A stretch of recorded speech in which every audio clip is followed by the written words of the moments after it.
brain wasn't working. That was online. Okay, we're in Taylor Polynomials still. We're going to talk a little bit more theoretical today.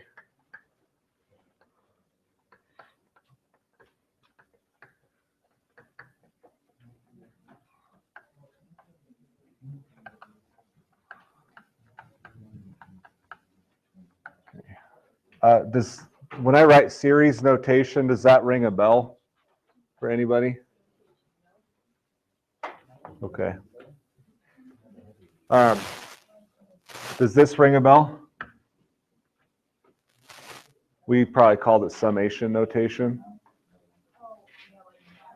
We use this for the theory behind left-hand endpoint, right-hand endpoint, trapezoidal sums of area, right, to estimate area. So we're going to take a Taylor polynomial and we're going to write it like that. Okay. So here's the formula.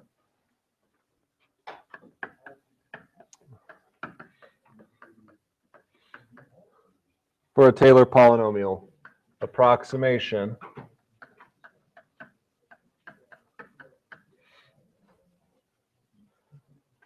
Oh, that should be an A. Okay.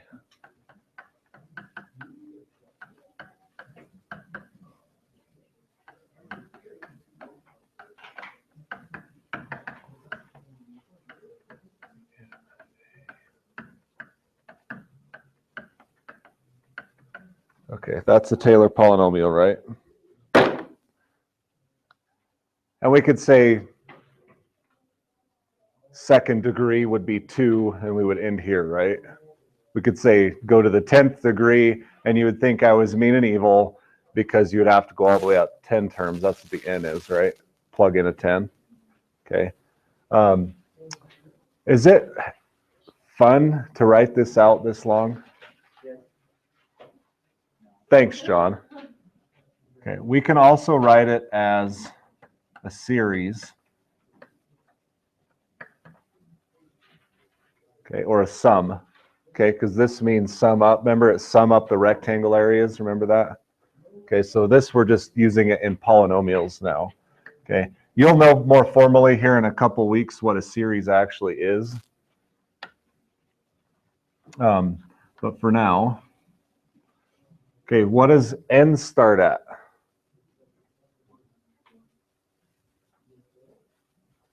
Does it? Thank you. Let me make sure I'm doing this right. It's got to be, we got to change our notation a touch here. Okay. Our end number is n, right? Because that's what we're going to, the nth degree. So that's where we're going to stop. So we're going to insert a new letter here. J equals 0. It's just 0, 1, 2, 3, 4. Okay. What's the formula going to be? F to the what? J.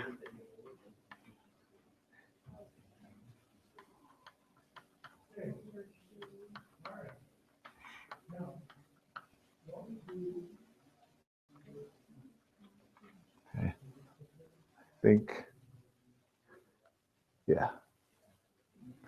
So basically what you're saying here, okay, is the first term J is 0, right? So it's the 0th derivative at A. Okay, x minus a to the 0 is 1. So all this stuff hangs out here. And then you do the next term plus 1. Yes.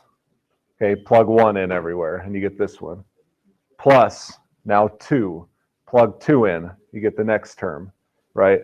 So this is a much more simple way to write a Taylor polynomial than this. Okay, and you're going to see this notation quite a bit more. Okay. Yeah? Tanner's your head hurt already? It's Tuesday. All right. You okay with that? I just want to introduce you to that notation again, just to refresh your brain cells. Most of your BC material revolves around this. It's called a series.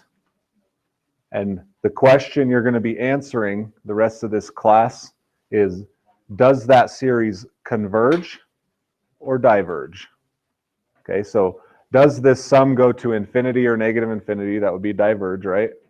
Or does it add up to some number like pi or e or 10? Okay, and we've already experienced that a little bit last week, right? Convergence and divergence with the improper integrals. So that's the big idea of the rest of your class here, okay? All right. General formulae.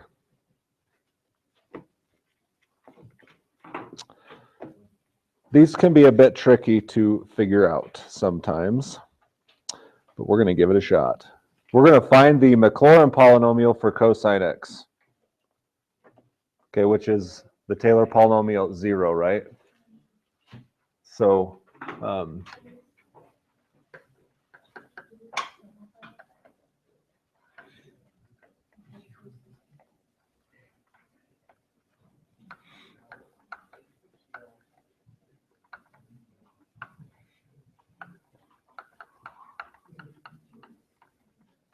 okay, now again, translate that. Taylor centered at 0. The AP will not put Maclaurin on their test, which is kind of a shame because you guys have ever heard of Isaac Newton? Maybe? Maybe? Well, yeah, I think he was actually alive before that game was even invented. But Isaac Newton was so impressed with Maclaurin that he offered to pay half his salary. That's how much he liked him. So Isaac Newton liked him. I think AP should like him, but whatever. Okay, so notice there is no degree designation here. We usually say degree 3 or degree 4, right? Nothing. Okay, so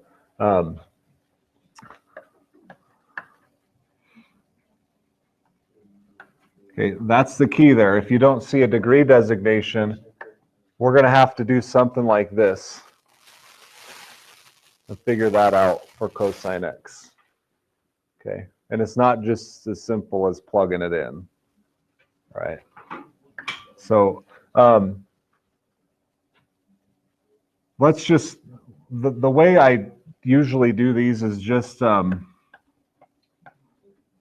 normal way we'd solve for a Taylor polynomial, and it's going to show us a pattern. And then we're going to be able to build the general pattern from that. Okay, so what's cosine at 0? 1. What's, okay, f prime at 0 is negative sign, right? Derivative of cosine negative sign, that is 0. Okay, f double prime is negative cosine 0. Oh, that's theta. We want 0. My brain gets ahead of me here.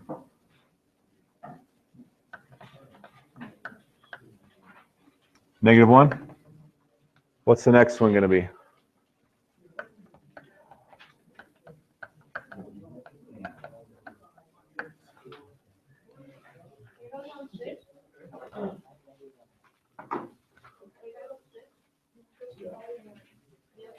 Okay. After this, we'll just be very clear. Okay. Hello. Please pay attention. I know you want to do your homework, but please pay attention. Okay. What is the fourth? Cosine 0? May the fourth be with you. I have a lift. Okay. So it just goes like. And now, and if you, the fifth is negative sign at 0. Notice that we're starting to repeat, right? So it just does the whole graph. Yeah. So if you kept going, it would be negative 1, 0, 1. Okay, that's the 6th, 7, 8. You see the pattern starting to develop? Okay, so write out your Taylor polynomial.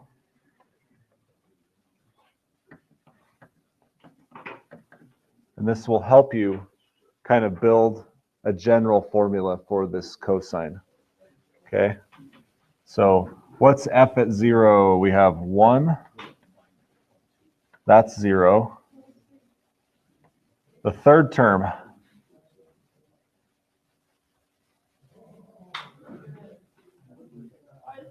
I'm drawing a blank here.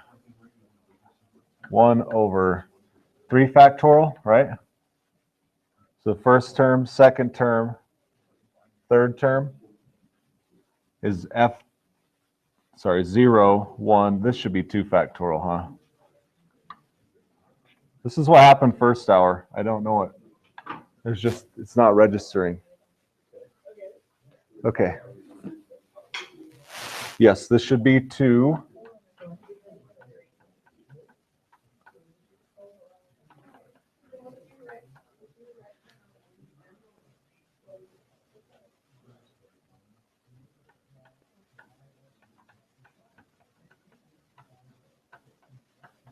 Okay.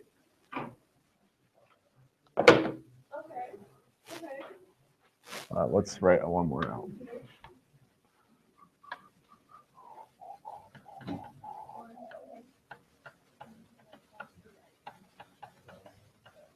Okay, so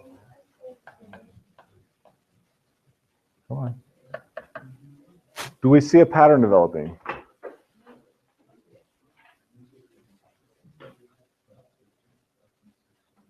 Okay, 0 is every other one, right? You see that. We can deal with that. How about this? Negative, positive, negative, right? And we see pattern here. 2 factorial, 4 factorial, 6 factorial. Okay, that just goes with the Taylor polynomial. And then here, 2, 4, 6 in the exponents, right? Because it's centered at 0, right? That's the code word for Maclaurin. It's Taylor at 0. So that's why it's x minus 0. We can write that x squared. No problem. All right, so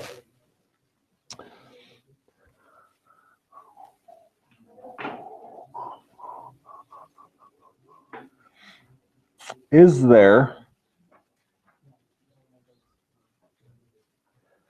so let's write this a little bit more simply.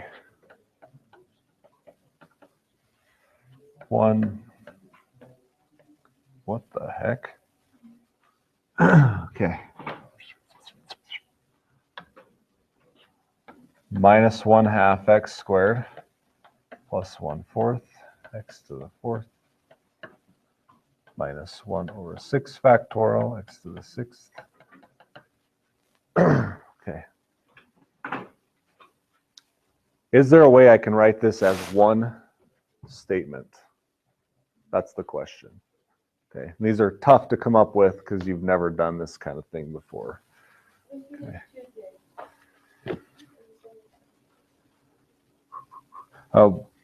We don't need to write a sum. We could. Okay. Just take it one term at a time. Each of these is an even, right? How could I write that in terms of n? Times 2, right? Because if it's 3, 3 times 2 is 6. But 3 plus 2 is 5. We're not going to get an even there. Okay, so this is one way to take into account here. This is only going to count the even powers. Okay, so there is that beginning. So we know it's evens. What would this be if we had odd exponents? It's very close. 2n plus 1. Okay, so if you have odds, 2n plus 1 works. Okay. Those are very, very common usages in math once you get into calculus and beyond. 2n and 2n plus 1 to denote evens and odds. Okay. What is, okay, how am I going to get this first number? negative and positive. Okay. How am I going to get an alternating negative positive sequence here?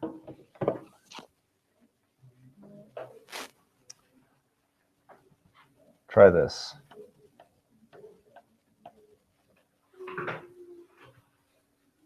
What if n is 0? 1. Woo, look at that, positive, right? What if n is 1? Gives you a negative. N is 2, positive. Right? You can see, so that gives us our alternating sign, negative and positive. Okay. How am I going to deal with now the number in front?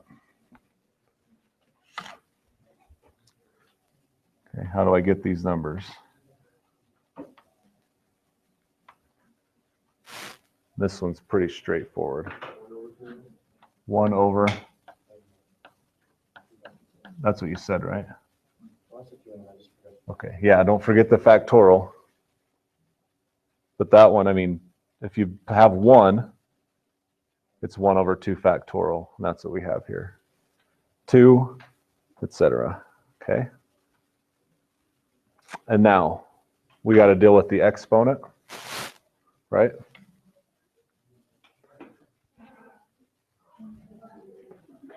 So we're going to deal with these now. It's always x, so we'll just write it x. It's going to be to the 2n, you said, Russell? Yeah. Okay, so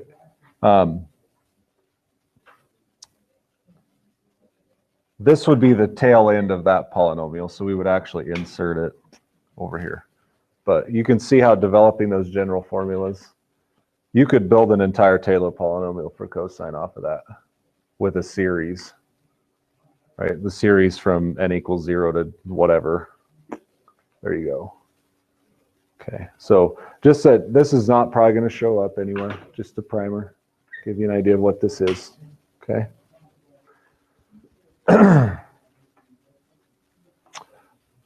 Questions? Good, okay. I will spare you of the natural log of that, version of that, and give you the rest of the hour to work. We're going to spend the next 2 days, I believe, watching somebody else's videos because he's really good at explaining error bounds. Okay.